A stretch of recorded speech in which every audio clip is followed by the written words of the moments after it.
Yaxshimsizlar do'stlar, bugun kech uzunroq sundig'inim o'zimizning qo'lidan chiqqan yerlik nengov.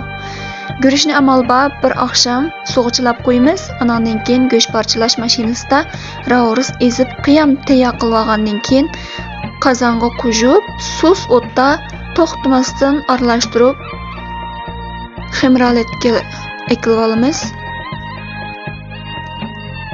Hargizmi to'xtab qolish bo'lmaydi, to'xtamasdan aralashtiramiz. Mana bu holatga kelgandan keyin qozondan elib buni un sepib turib to'xtamasdan ravorus dislab yo'g'iramiz. Agar mana bu xamirni yo'g'irishdan erinib qolsanglar, nepiz holat qilib qasqanda biroz dumlab pishirib olgandan keyin anandan keyin kesib tayyor qilib olsanglar bo'ldi. Buni shunday kichik bo'lakcha qilib kesib olamiz. Endi garchi biroz qo'l tutadigan bo'lsa-mu, ataydan mushu umoq farzandlarimizningki o'zimizning qo'lidan chiqqan pokiz, ishonchlik ham yeyishlik mushu yengovni etib berishimiz uchun vaqt chiqirib mehr-muhabbatimizni singdirib turib qilgan bo'lg'achqa, ayan biroz jafoliq bo'lsa-mu arziydi deb o'ylayman. Mana men shunda birini egiz, birini pakka, birini semiz, birini o'g'riq qilib mushalatga kesib oldim. Anandan keyin qozonda suv qaynagandan keyin ozroq tuz selib etib, yengovni selib 3 minutdan 5 minut atrofida qaynatib, sovuq suvda 2 qatim chaqab, taqsidan birga ep qo'yamiz.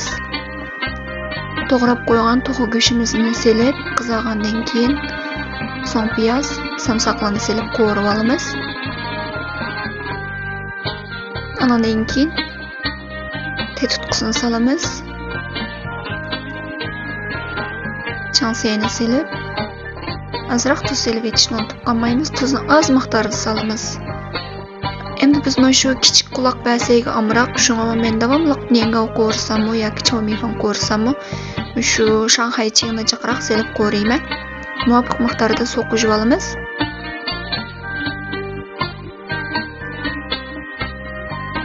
Suyimiz qaynagandan keyin mana shu bir piyola guruchdan chiqqan nengov.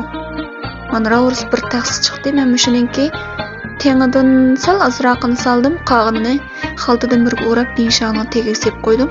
Uda qatimliq etishga deb. Tovoqni yepib 3 minut atrofida qaynatgandan keyin mana shu holatga keldi. Endi bu biroz jafoliq bo'lsa-mu,